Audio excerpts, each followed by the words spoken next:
Nation. Let's go. Wishing everyone out there a meaningful and impactful MLK Day as we all do our MLK best Day. to honor Dr. King today. Absolutely, man. It's a cold and snowy one here in Denver, Colorado. 0 degrees, and that makes it even more impressive and I think really cool that the whole team today bussed down here to Denver, Colorado, and went to, I believe, Denver Rescue or something along those lines to help serve some of the homeless people of Denver and brighten up their day. And certainly, I think everyone could use it after a weekend and a day like this with this weather. With character. With character. Amen. We're presented by Illegal Pete's, everyone's go-to spot for burritos, buddies, and beers. It was another eventful, news-packed weekend for Coach Prime's Buffs. First team meeting yesterday. We saw lots of familiar faces, some that I don't think we expected to see, and some new faces too.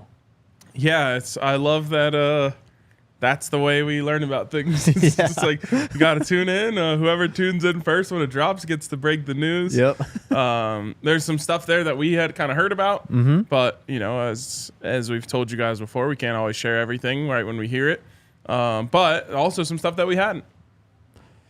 So let's start off then. Let's just go down the list and knock these things out. Offensive coordinator is going to be Pat Shurmur. Yeah, and it's funny, like, the amount of times I've had to read people freaking out about this.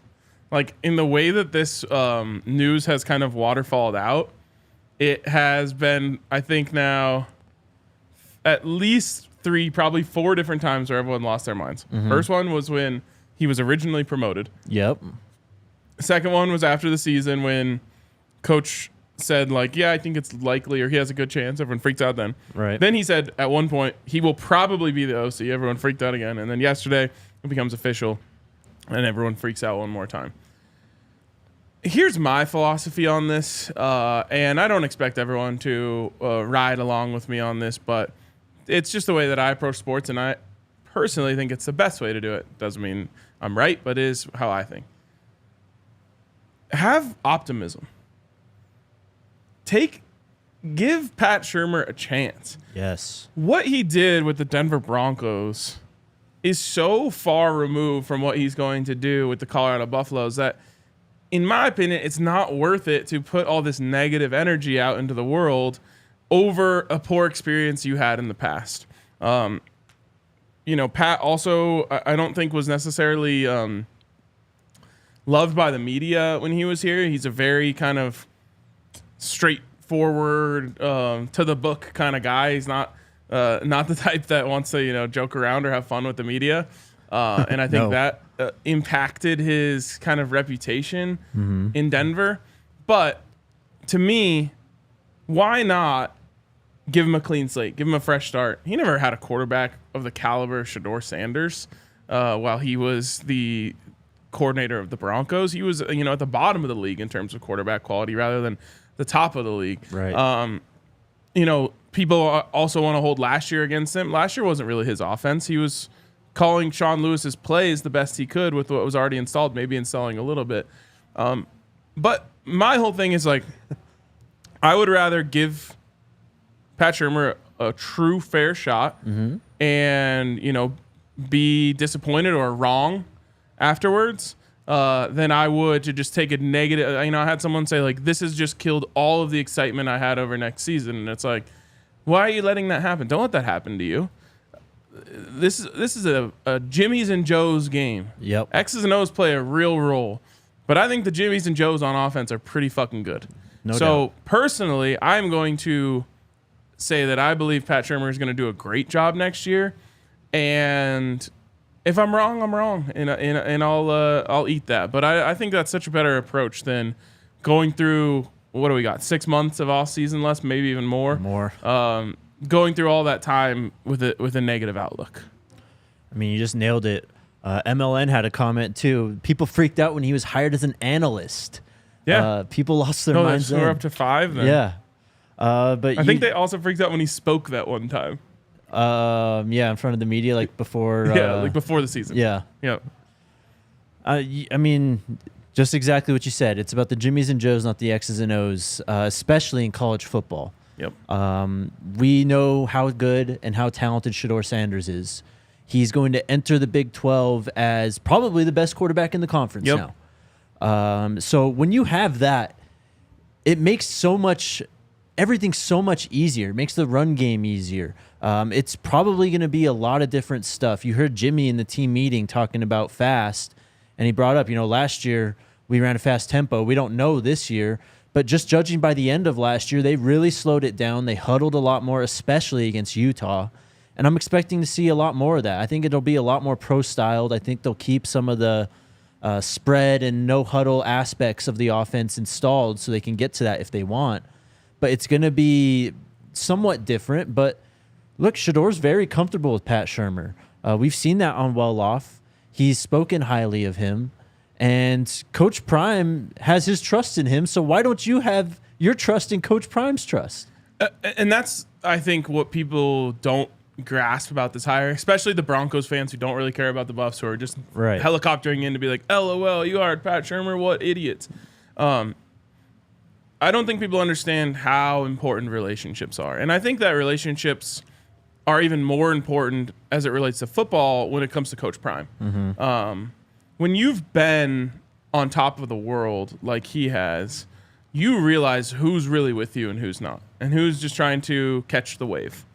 And once you have enough experience with that, you really value the people that you believe are there for you.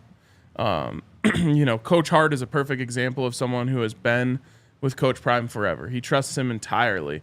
And because of that, I want Coach Hart around forever, mm-hmm. With Pat Shurmur, it's clear that he earned not only the trust of Coach Prime, but the trust of Shedeur last year. And that is about the two most important relationships for an offensive coordinator. Got to have the trust of the head coach. You got to have the trust of the quarterback. And you can go a long way with those two things on your side. So take a little bit of a deeper look as to why this happened. And honestly, I think it would be... It goes against what a lot of people think about Coach Prime. He's just doing it for the media attention, or he's all in it for himself, and those sorts of things. When it comes to, playing for clicks, Colorado definitely could have hired an offensive coordinator that would have gotten them a lot more positive headlines. No doubt. Brennan Marion's still at UNLV. Right. Had they gone that direction, people would say, oh, my God, Coach Prime, he's hiring one of the most innovative offensive coordinators in college football.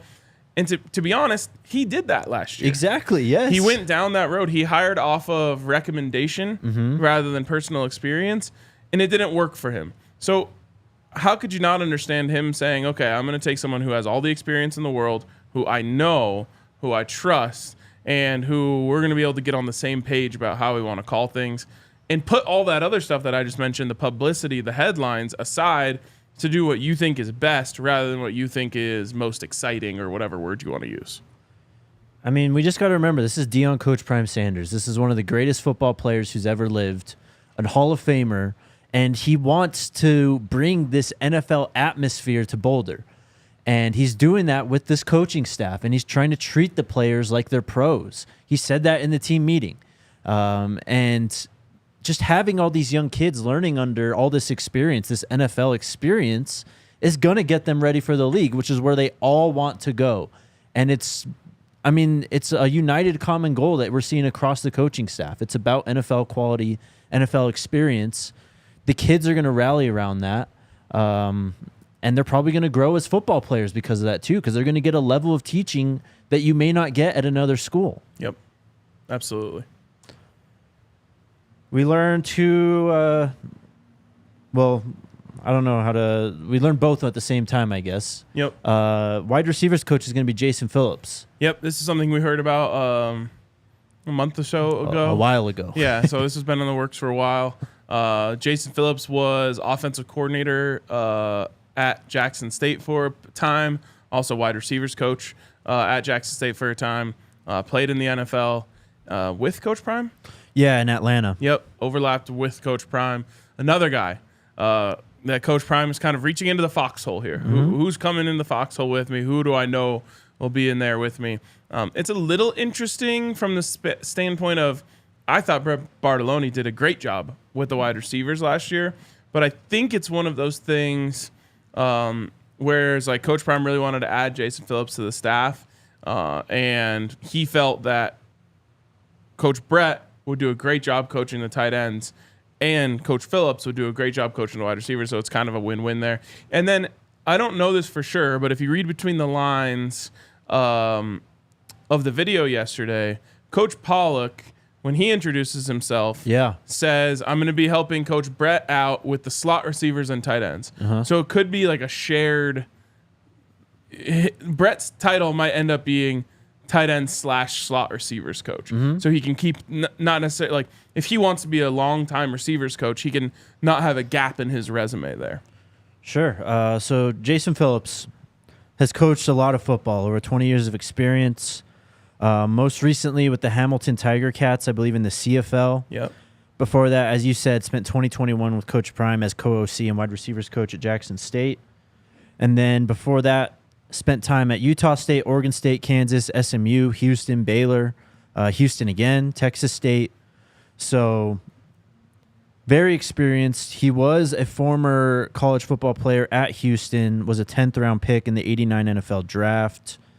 Had some success in the NFL. Wasn't really an impact player though.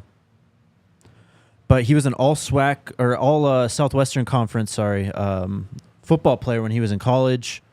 Southwestern Conference went hard. Yeah? Yeah. Way before my time. I mean, that's, you've probably seen Pony Express, haven't you? Yeah, of course. Yeah, that's Southwest Conference. He was Southwest Conference co-offensive player of the year in 1988. Wow. And then you just said it to another one that we've known for quite some time, Brett Bartolone. Also, I just have to say this on Jason Phillips.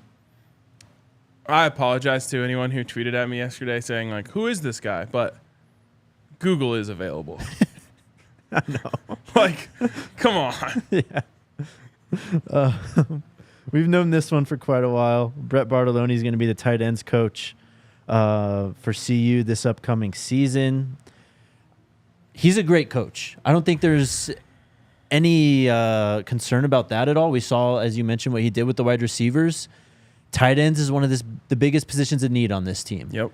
So it makes sense to me to put one of your better, more experienced coaches at a position that needs help in not only bringing guys along, new guys along, but just developing talent in that room. We still have guys like Louis Passarello in there who were supposed to play a big role last year. So if he can take his development up even another notch, we might have another solid player at tight end who's going to be ready to just go right into the starting lineup potentially. Yep, and it's a thin room most likely. I don't think they're going to add like a bunch of bodies to tight ends. So it's another reason why it makes sense to maybe give Coach Brett double duty, allow him to coach some of the wide receivers as well. In the end, Brett's a super dynamic coach.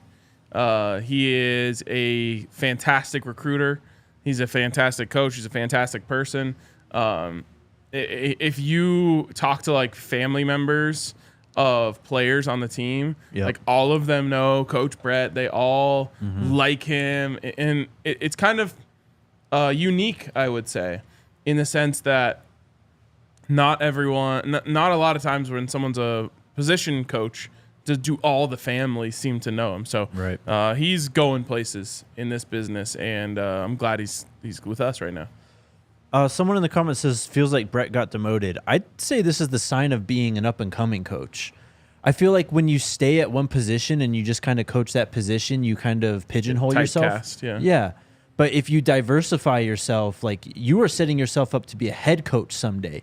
Totally. If you were coaching multiple positions, he's already called plays before at Jackson State. He was obviously one of the candidates that we thought was one of the favorites for offensive coordinator this year. So He's very highly thought of, especially in that building, and I think he's going to be a name that you see doing big things down the line in the future. 100%. And it's not a demotion. No. A few more things. 2 coaches were missing. We'll start with this one. No Coach Sal right now. Yeah, and there's a lot of chatter about this in the chat right now. I'll say this. Coach Sal is still a part of the coaching staff for now. And that's what I'll say. Yep. He's dealing with some stuff. Well, that, and wasn't it just right after the season, it was like rumored he was going to go to Charlotte? Mm-hmm. So we'll find out. Again, we're in mid-January, guys. I don't think the Charlotte thing has anything to do with this. Either way, it's like there's still decisions being made, obviously. Yeah. Like, we're 8 months away from strapping it up and playing a game. Yes. There's plenty of time. And defensive lineman commits have been coming in. Yes, but Coach Sal has not left and he has not been fired. Yes. We'll see. Coach Sapp wasn't there either. We don't really know what's going on with him still. And then Coach Prime gave an update on the defensive coordinator. Basically told the guys what we've already said about trying to create an NFL atmosphere in Boulder. He said that he could have rushed it. He could have had someone in that meeting if he really wanted to. But he wants to get someone that these players deserve, that will coach them up, that will get them to the league. And then he also dropped the line, the NFL season's coming to an end.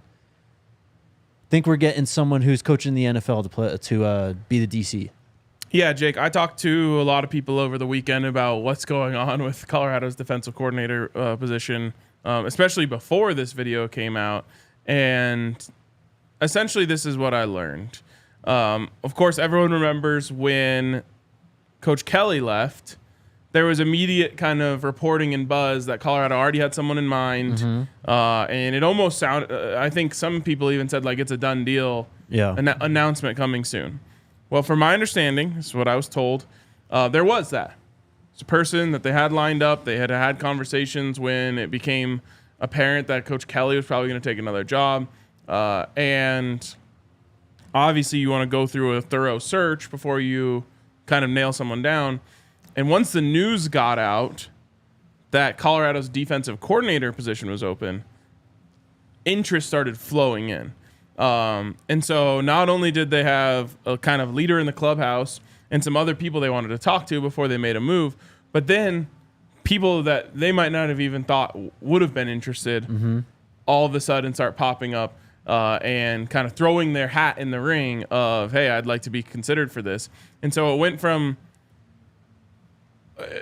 what seemed like it was going to be a quick search to a very expansive search. A lot of conversations had.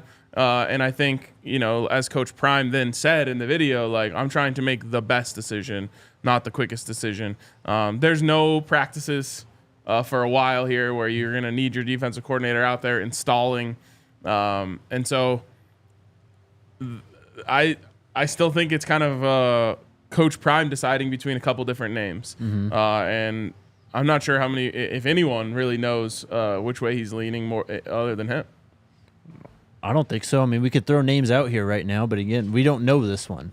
I don't think many people really know this one. I don't think Coach Prime knows for sure yet. Yeah, exactly. And I think there is, at least from the conversations I had, a favorite, you know, potentially, or at least a perceived favorite. I still don't know who that is. But there's certainly a lot of decisions to be made, and I think people will, from my understanding, be excited with any of the names. Definitely.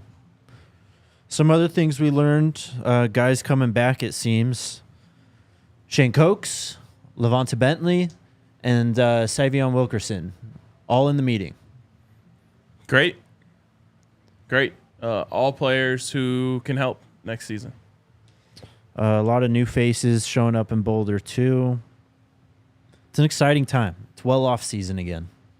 It is. And well off was in Paris? Yeah, Shador and Shiloh, I think, are in Paris right now. Doing some sort of Louis Vuitton collaboration? Yeah, I think they're like walking tomorrow, or something. Modeling? Yeah. That's crazy, but great for them. Big seats here. Tons of guys are here. Yeah, it's man, comes around quick. Very quick. It inspired me to start putting together my master plan for next season that I've been working on in my head for months. Now I got to put pen to paper and get the wheels in motion. All right. That last part's a hint. Big hint. Shout out to our friends over at Breckenridge Brewery. Breckenridge Brewery has a beer for any occasion. There's no better way to watch a game than having some Breck Brew. You can try out some of our favorites: Mountain Beach Sour, Avalanche Amber Ale, Mile High City Golden, Broncos Country Pale Ale. It's a bit chilly out, so maybe you want a Vanilla Porter Jr., something to warm you up from the inside. Check out their beer locator at breckbrew.com to find a brew near you, or come on down to the DNVR bar. Christmas Ale, beer of the month, $6 for a pint. We love Breckenridge Brewery. What else? Legal Pete's. Big shout out, Legal Pete's. Your go-to spot for burritos, buddies, and beers. And one of those places that would hit right today. Oh, yeah. Like chips and quesos. There's like some piping hot queso. Mm-hmm. Oh, that sounds fantastic right now. But get on down there, no matter the weather. It's also, it's one of those few things that's like good warm weather food and good cold weather food. Mm-hmm. You can get some like fish tacos Yep. for like a summer day with a margarita, or like you said, maybe you're going with like a stout and a burrito. Just like, gotta love that place. So head on down to Illegal Pete's if you haven't already. You gotta check it out. Everyone we talk to, we don't have to plant it. We just say, "What's your Illegal Pete's order?" Everyone has an answer. That's Colorado for you. And everyone new that comes in always has their like Illegal Pete's like light bulb moment where they realize just it's goated. We got 2 linebackers over the weekend. We'll get to Jedd Fisch and all that too. But the first one on Saturday, Jaylen Wester, LaJohntay Wester's younger brother, committed to Colorado. Also, former Florida Atlantic Owl. Played in 11 games last year, had 53 total tackles, 7.5 TFLs, 1 sack, 2 passes defensed, 1 forced fumble. Was a lower-rated recruit out of Palmetto, Florida. We talked about him quite a bit already. This writing's been on the wall with him. Obviously, his brother came here. Yep. He followed shortly after. Slightly undersized, but kind of in the, Trevor Woods mold.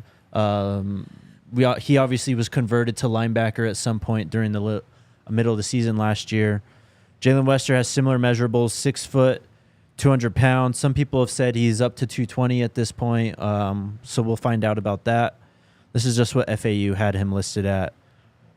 But you lose DJ Lundy, you bring in Jaylen Wester. Yeah, this one's huge. This one, it was really important for them to fill this run-stopping linebacker role. Obviously, a little bit difference in size here, but not much in production.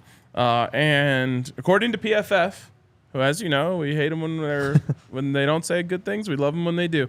This one, we love them.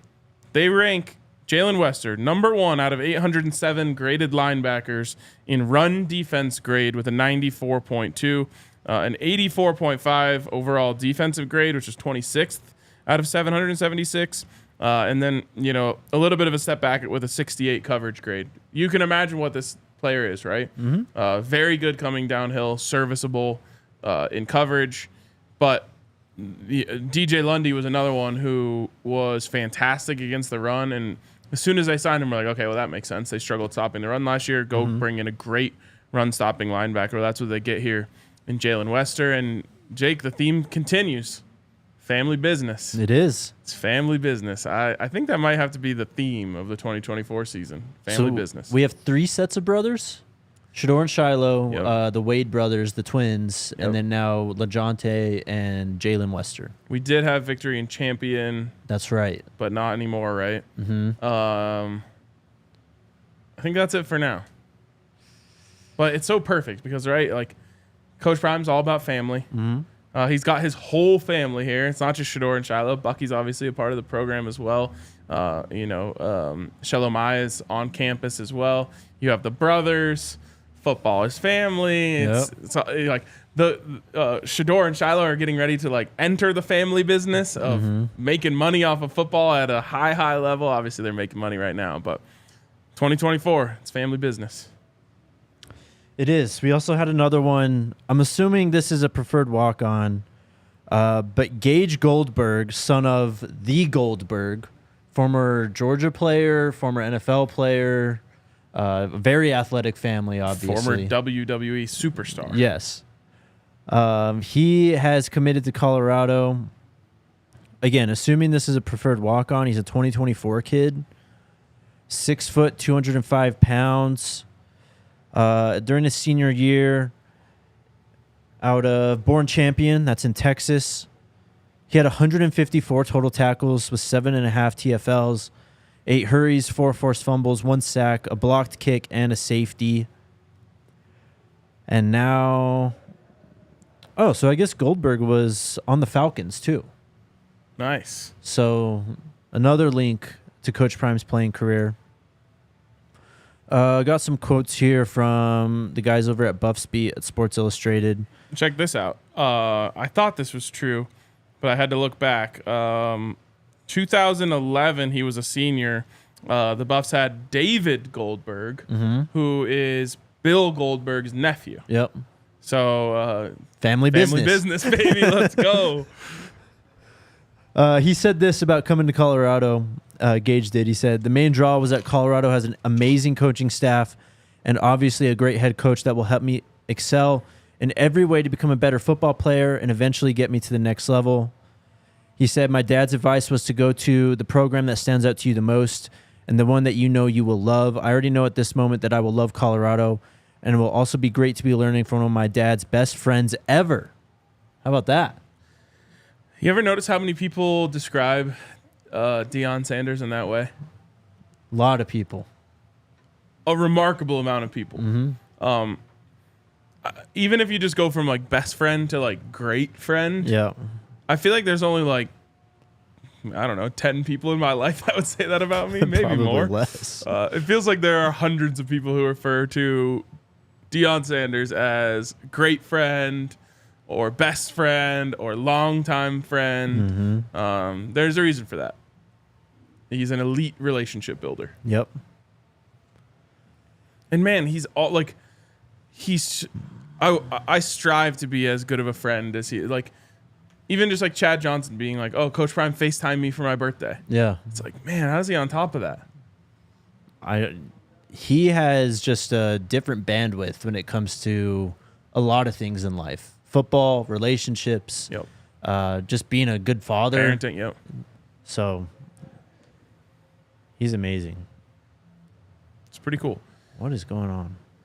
I don't know. There's a lot going on in the chat. What's up, David? If you're gonna, if you're in there talking shit, and I don't mean that in a negative way, just like to each other, hit a thumbs up while you're at it. Yeah, hit the thumbs up button. Also subscribe to the podcast on Apple Podcasts and Spotify. Subscribe to the DNVR YouTube channel as well. Shout out to our good friends over at Snarf's. Probably the best sandwiches in Colorado. There's a lot of places you can go out here, but Snarf's is kind of top of the list. They also have Snarf burgers, so they got you covered in that department as well. They got 26 locations across Colorado. You can check them out in Denver. If you're up in Boulder as well, they're out there. They're just delicious. They get it done. They're local. They're the best. We love Snarf's.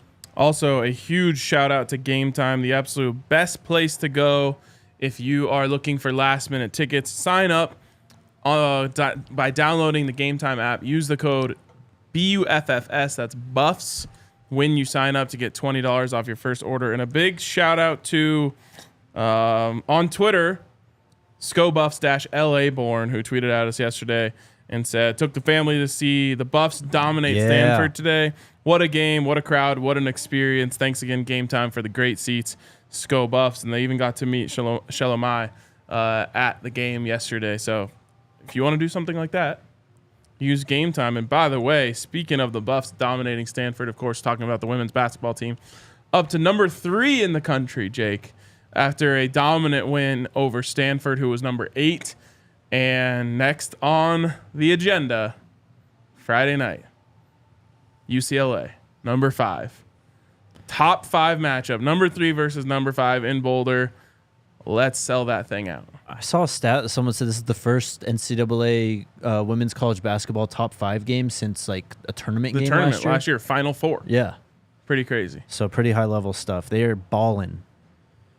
CU men's played pretty well against USC on Saturday as well. Yeah. A little scary there. Yeah, kind of a tale of two halves. Yes. I have to say, I knew they were going to win, or I was confident they were going to win. They're down 13 in the first half. I opened up my DraftKings Sportsbook app. I'm like, I'm going to get great value on the Buffs to come back and pull this win off. They're like plus 124. I was like, oh, DraftKings knows. DraftKings knows they're coming back to win this. Mm-hmm. And they did. As I tweeted, I felt like that was a season saver. You lose that game at home, 4-game losing streak, and back-to-back losses against bad teams. It would have been really tough to dig yourself out of that hole. But, you know, a lot of people were at Tad's throat at halftime of that game. I think the second half was a moment where you can look and say, hopefully look back and say, okay, that's when it started to click for them with Tad as it relates to his emphasis on defensive effort. They gave up 21 points in the second half and were all over, just swarming on defense, and it made a huge difference. It really is the reason they won that game. Mm-hmm. Also, held Bronny to 0 of 7. Yeah, rough first start for Bronny, man. Yeah, not great. All right, let's get to Jedd Fisch. Let's go. Everything is what's the line from Star Wars? Everything is proceeding as I have predicted, or something like that. Yeah. I mean, he's headed off to Washington, and now, you know, the Nick Saban effect is just running through college football right now. That ripple effect from his retirement. This is the next step.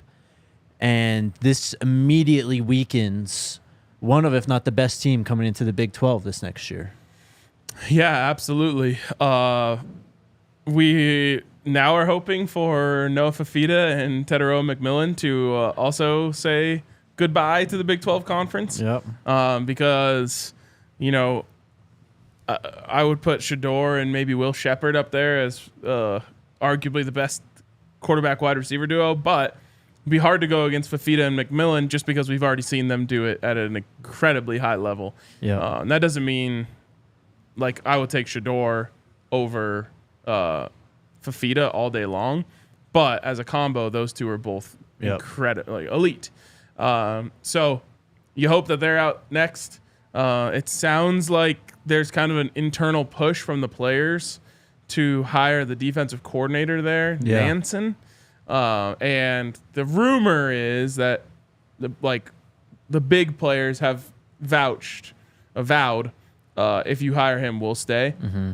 Rarely do I think that's the right thing to do, is kind of listen to the players on something like this, because you're making what you hope is a 10-year decision. Yep. I don't know if Arizona's ever going to have a better roster than they have right now. No. So they might want to make the move that holds the team together. But I was happy from a Colorado fan standpoint to see Jedd Fisch leave the conference. Washington players have flocked to the portal like crazy already, too. We'll see what happens in Arizona. This year was their best season in like 20 years or something like that. So a bit of an anomaly in that regard. But, man, this is a team who, as you said, probably the best quarterback-wide receiver combo entering the Big 12 just based on last year. They were probably going to be a preseason top 15 team. Yeah, and I would say McMillan's arguably the best receiver in the country. He's such starting a next dog. season. He's unreal. Yeah. So at least right up there. We'll see what happens in Arizona, though. Some players have already entered the portal. Their running back, Jonah Coleman's already entered the transfer portal today. And I'm sure there will be plenty of fallout as we move forward through this. And then who knows? If they hire someone else, I mean, I've seen the San Jose State coach's name being thrown out there, too. So they could get another team to open a portal window which is just, it's the best thing for this team. Yeah, as we kind of go down the list, it becomes less and less likely that Colorado would want players, but every school has a couple guys, right? Yeah. So I told you, funniest possible outcome is Arizona hires Jay Norvell. That would be incredible. And then, CSU goes down the same road that Washington went. And it's kind of funny watching the Washington fans show, what's the word? Like, they felt bad. Compassion? Yeah, compassion towards the Arizona fans because they literally just went through the same thing. They were just got done talking about how much they hate Kalen DeBoer, and they're like, "Oh, we got a new coach, cool." And then they're like, "Oh man, poor Arizona." Now they feel just like we did. Yeah. I was reading a lot of comment sections that had kind of that whole vibe to it. It was interesting. Yeah, just a very interesting process there. The team meeting and how it was announced kind of made some waves, but it's college football. Yep. There's no comfortable way to have those meetings. And no matter what you do, you end up getting cooked for it. Yeah. Did you listen to the Kalen DeBoer meeting? Yeah. Yeah. There's not much for me. There's not much to say. It's hard. It's a hard thing to do. Yeah, it is. And I don't know, man. I thought Coach Prime handled it pretty well, leaving Jackson State. He did, yeah. But no matter what you do, people are going to hate on it. And it's kind of a tough thing. Like, I remember, I want to say, man, I can't remember. I think a coach was leaving Pitt for ASU. Graham, I forget his name. Todd Graham. I think he left Pitt for ASU, if I'm correct. Okay. And it was like he sent out like a team-wide text message. Right. And he got cooked for that. But it's like, when you're Jedd Fisch and you have a meeting and it's 3 minutes long, you get cooked for that. And it's like, well, what did you want him to do? Have like a Q&A session afterwards? Yeah. But I think that's actually what Coach Prime did. Yeah. He kind of gave everyone a chance to speak their mind. It's just it's a bad situation. You say a lot of things. You have to say a lot of things as a coach. You have to say you're staying. You have to say, each job you go to is a dream job. Or else you can't recruit. College football is probably the worst when it comes to this because the coaches are lying constantly. I'm not going to say they have to lie. They kind of do, but everyone has the option. And so then when you leave, everyone's just pointing out all the things you said that weren't true. Of course, Jedd Fisch was on Jim Rome a week ago basically saying it was just semantics that they were trying to figure out in the contract for an extension. Well, that was before Nick Saban retired. Right. So now he gets called a hypocrite and all these things, and it's like, I don't know, man. He's probably doubling his salary. He got a 7-year contract, which isn't even legal in the state of Arizona for them to give a state employee a 7-year contract. So Coach Prime said it best. You either get elevated or you get terminated. When you have a chance to get elevated, it's not the worst idea to take it. Not to mention whatever money issues Arizona is facing. Like, they did just get into the Big 12. They are kind of established for the near future here, but you can go to Washington, get a raise, like you said, get this massive deal, coach at a better university, probably have a better football team in terms of talent, maybe not in wins and losses, but I don't know. It's just how it works, man. If I'm him, I wouldn't have taken the job unless I got assurances from Fafita and McMillan that they were coming with me. Now, that's easy to say but like he would. It's rare to get a big raise like that and go to a worse roster. Yes. If those two guys don't come with him, that's what's happening. Well, and so when DeBoer was there, they got Will Rogers in the portal, the grad transfer from Mississippi State. He was at the Natty, in uniform, on the sideline. You can either say like he got screwed by Kalen DeBoer, or you can say he finessed his way into some great tickets to the national championship. No doubt. But this is just college football, and this is, I think, we talked about this last week, just how the calendar of college football just kind of makes these things somewhat cut and dry and ruthless. Jedd Fisch, if he's going to take this job, he's got to go. Like, Washington just had a massive exodus in the portal because DeBoer left, so he's got to worry about retaining that roster now, maybe getting some of his best players from Arizona to follow him over, and then try and go dig back into the portal to patch up what he can at this point. There's recruits decommitting who just signed a few weeks ago in the 2024 class. Like, it's just the nature of the college football calendar. And, it would be, I guess, I don't know what the word is. It'd be nicer if coaches were able to, tell the team and all this stuff before it got to the media. But in this day and age and just how the calendar works out, it's nearly impossible. Yeah, and Connor's in there in the chat today. So can you scroll up a little bit? He said, this is not normal. Now when you buy a coach, you're also buying a roster. Let's not normalize this. I kind of agree. But it is the nature of the business. But it is weird. It's certainly weird. I remember being a kid being like, what if you could just trade your whole team to another what if the Broncos traded their whole team to the Colts to get Peyton Manning, that's essentially what's happening now. Yeah. And obviously CU benefited from it greatly last year. But it's pretty messy. It's pretty messy, and we're kind of in this constant struggle between what's best for student athletes and what's best for college football, and those things don't line up. Because what's best for student athletes is to allow them to make the best decision for them, and it's gone as far down that road as we possibly can now, right? You can just transfer at will basically whenever you want. I know I'm simplifying that, but that's essentially what it is now. That's the right thing for student athletes. It's the wrong thing for college football. It's imagine any other sport if players could just leave and go to another team willy-nilly without any salary cap or any sort of implications at all. So those two things are rarely lining up.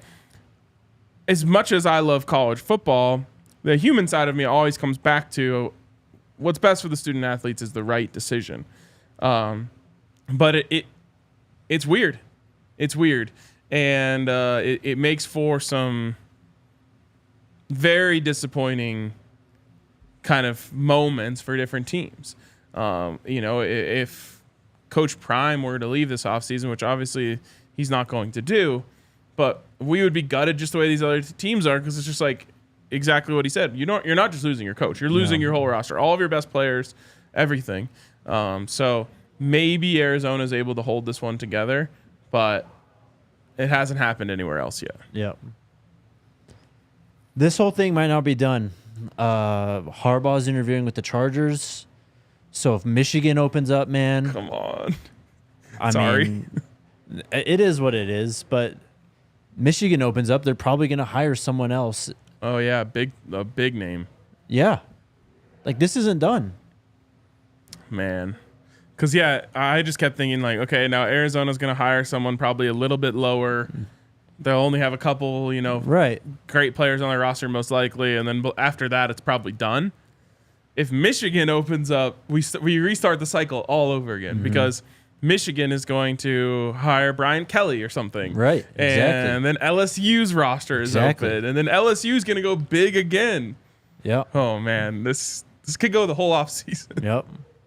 A combination of a Titan and Nick Saban retiring and someone who just won the national championship leaving just creates mayhem in college football. Yep.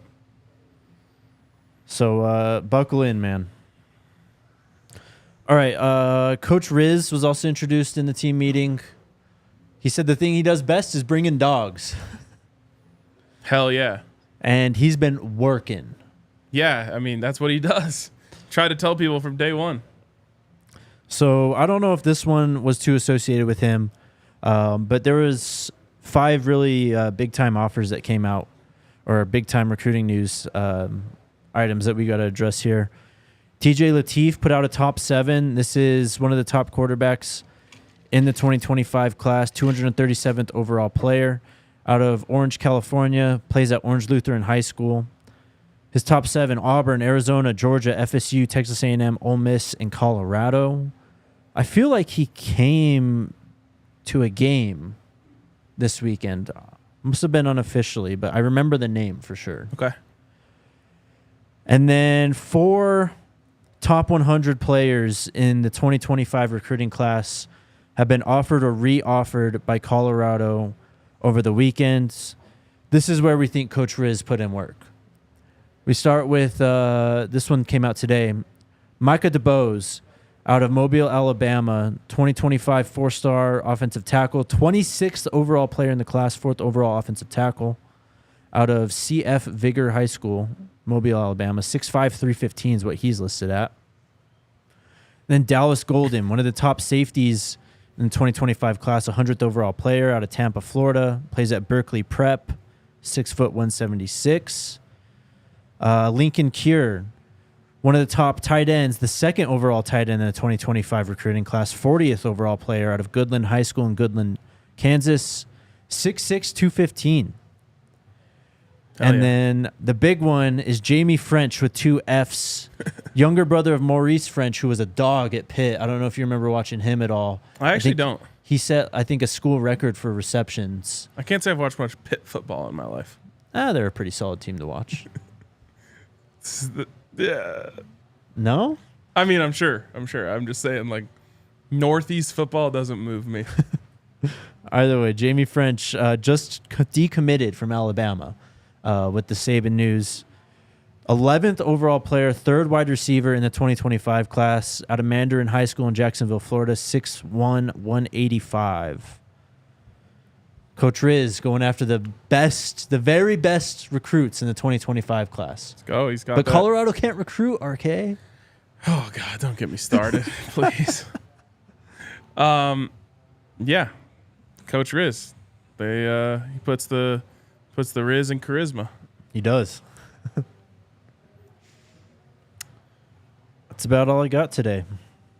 All right. Well, before we get into questions, I'm going to talk about this briefly. I haven't even seen people talking about it in the chat, so I don't even know if half the chat's going to know what's going on. There's been some before the show. Okay. And I'm not going to get too deep into it, but obviously there was the PHNX Sun Devils graphic that came out. They put the coaches in tier rankings.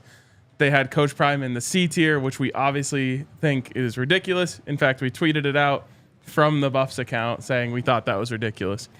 That then spiraled into somehow our friend Adam Munster Tiger getting into it with Mike Luke, who runs PHNX Wildcats, a totally different beat.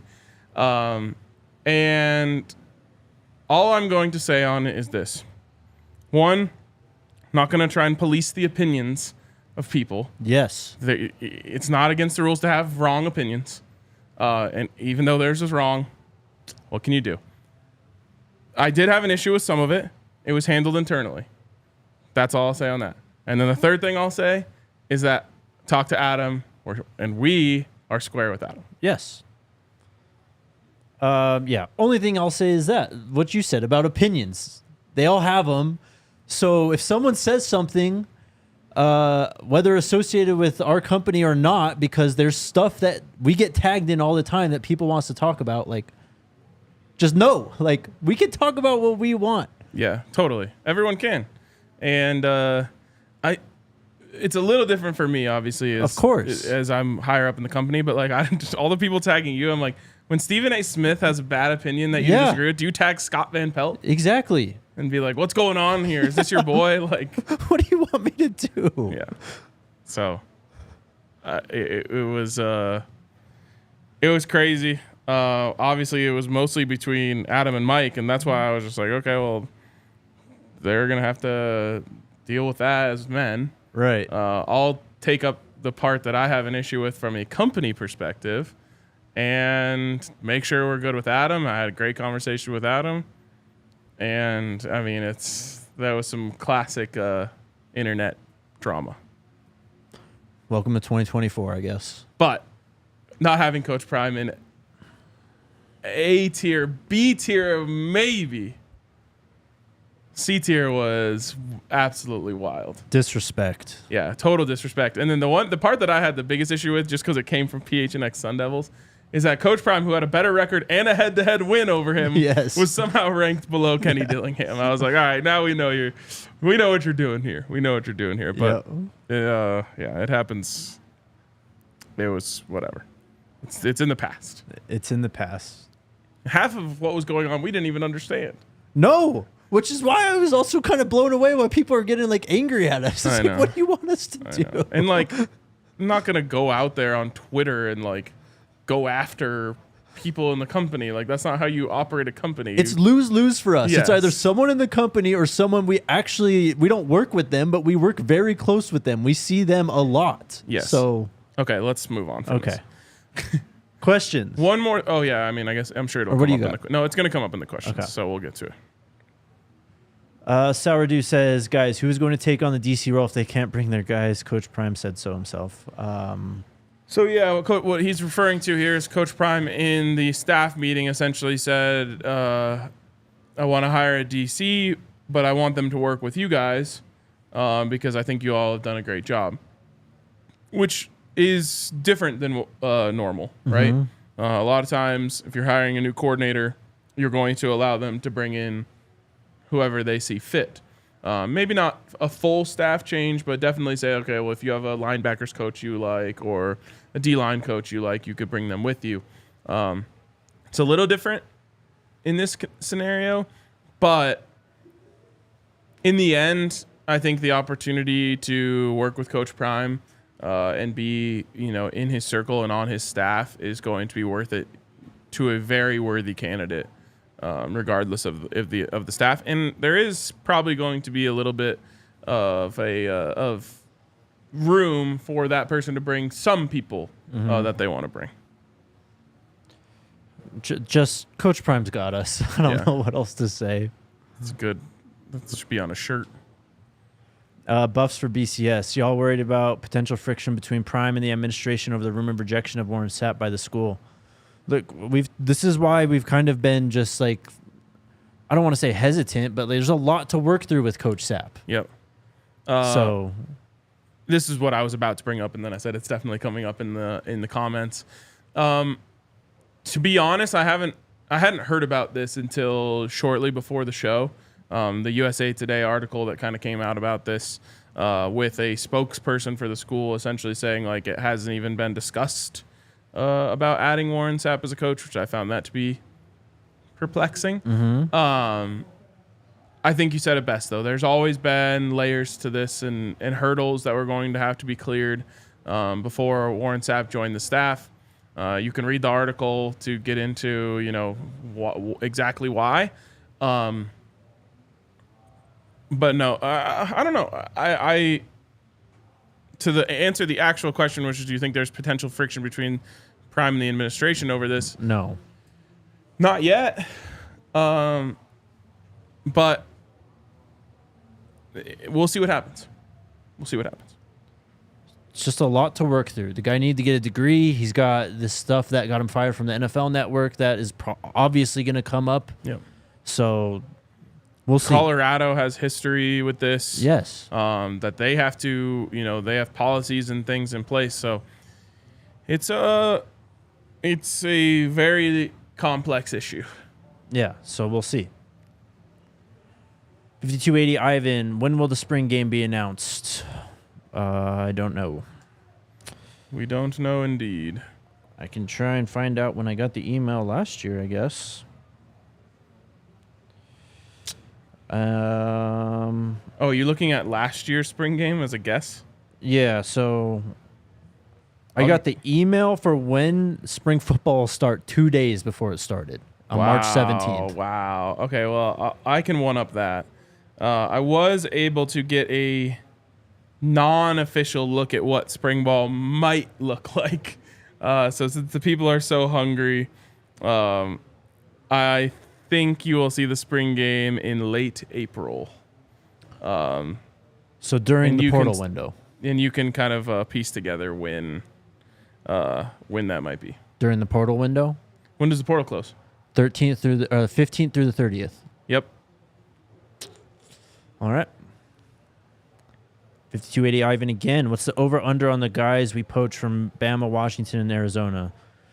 I'd say smaller than most people think just because they've already done a lot of work in the portal. It's not, 2.5. Yeah, it's not like they're bringing in 15 guys all of a sudden they from can't. these teams. I mean, they could, but they're not going to. Right. It's, yeah. Give me, well, I'll set it at 2.5. What do you want, the over or the under? I'll go under. Okay, I'll take the over. We have a whole spring portal, too. I don't think they're just trying to get as many bodies in right now. No, but I bet you they get 2 from Alabama. Okay. And 1 from Arizona. All right. And they're working on other guys too. Yep. Oh, yeah. What's up, David? He says the CFB calendar needs to be separated from the academic calendar. They need a period for free agency after the whole CFB season ends. Couldn't agree more. I don't even understand how the academic calendar plays a role in this because it's different everywhere. Yeah, I mean, it's just... Look, my issue is I feel like you're penalized for being a better team almost. You're a better team. You get a better bowl game, so you practice later. You play your bowl game later, and you just miss out on the whole first wave of college free agency or the transfer portal. Makes no sense to me. Yep. Pamela with the super chat. She says, I'm budgeting for 2 trips to Boulder, the spring game and 1 other home game. Which one should I choose? Can't wait to tailgate, do Pearl Street, Buff Walk. Okay, let me just say this. Now, I don't know what your schedule looks like, but if you're going to make 2 trips, I say do 2 home games and cut out the spring game. The spring game was really cool last year. It's the first time it was kind of a big deal. Right. But the atmosphere doesn't even touch the atmosphere of an actual home game. So I would say try and make it to 2 home games. That being said, if you can only pick 1 home game, where do you go? So both of the rivalry games are out this year. We've got Utah, Baylor, Oklahoma State, Kansas State, and Cincinnati. I would pick Oklahoma State or Kansas State. And I guess the North Dakota State game, the first game too. Oh yeah. Well, that's a good option. Weather's it's obviously gonna be hot. It's the only one that we know the date of so far. Mm-hmm. So, yeah, that's a good option. Although I would say go North Dakota State and then 1 other one. Yeah. For me, it'd be between Kansas State and Oklahoma State. Maybe Utah as well. Nah, none of that old stuff. All right. Also, I gave you your sunflower seeds. He did. Just so. And I got to say, it's impressive to see the growth of a man oh my God. so much over the course of 1 weekend. Not only did he bring me 2 bags of unopened sunflower seeds, but he found the mercy in his heart to say, I'm not going to finish this bag of Hatch green chili sunflower seeds, which I know RK would love. I'm going to save some of them and give them to him. And man, to go from taking all the sunflower seeds for myself, you weren't here, bro, to I'm going to share my favorite flavor with RK is remarkable, man. Everyone should strive to have that sort of personal growth. Thank you. Thank you. I'm not as bad as some people make me out to be. That's all I'll say. The media is attacking Alyssa. Your character, bro. Whatever. I still haven't got my illegal Pete's, by the way. The NFL always thinks that they can just move these games into the middle of the day and won't kill the aura. This is all the playoff vibes have been removed from this game. Yep. Reminds me of the COVID games, the random, what was it, Tuesday games or whatever it was. It's we can't do this. But I don't know. Go Bills. I have them in my playoff pool. All right. I'm 3-1 so far. Travis is asking our early O-line starting 5 predictions. I'll give you one. Seaton, left tackle. Johnson, left guard.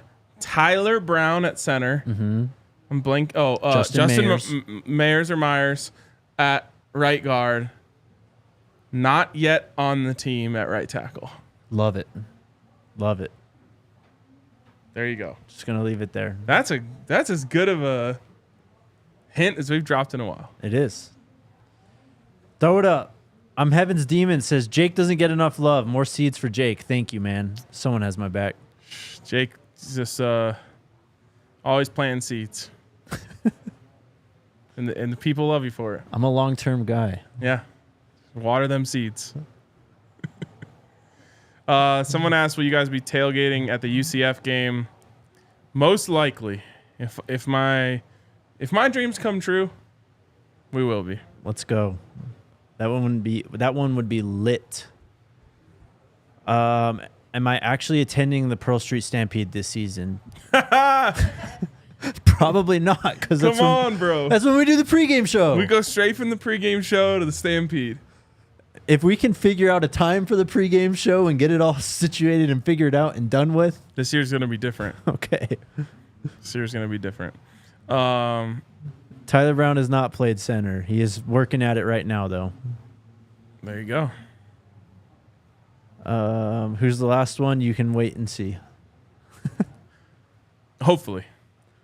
No updates on Bishop. Was there any good like I'm not the roll call type, but was there a good view of the room where people could go through and check off the people they're looking for? Not really. Okay. Not really. Because I hear a bunch of people saying, I didn't see this person, I didn't see that person, I didn't see this person. And I'm like, well, was there a view of everyone? The only people who I feel like I can confidently say weren't there were Shurmur, Shiloh, and Travis. Yes. And to anyone who thinks that that's problematic, you're wrong. This is what happens when you're the best players on the team. I think Travis was there. Was he? I just figured we would have seen him if he was. Yeah. Shurmur and Shiloh, I can say for sure were not there, and it does not matter. Grad transfers, guys who still need to graduate, obviously weren't there. The video came out, was Friday or Saturday. Saw Chidozie Nwankwo. I'm pretty sure we saw Quincy Wiggins in that video. A few of the all-linemen, Justin Mayers, I know was there. We've got speculation over Savell Smalls sitting with the offense.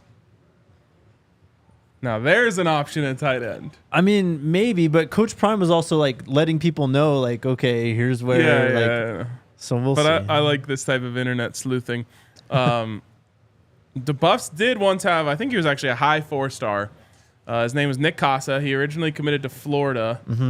Went out there from Colorado. Didn't pan out there. Came back. Still didn't pan out at edge for Colorado. But he was so big and so athletic that they're like, let's try him at tight end. He had like one of the best tight end seasons in a while for CU. So I have no idea if that's happening. But if it does, I'll be excited about it.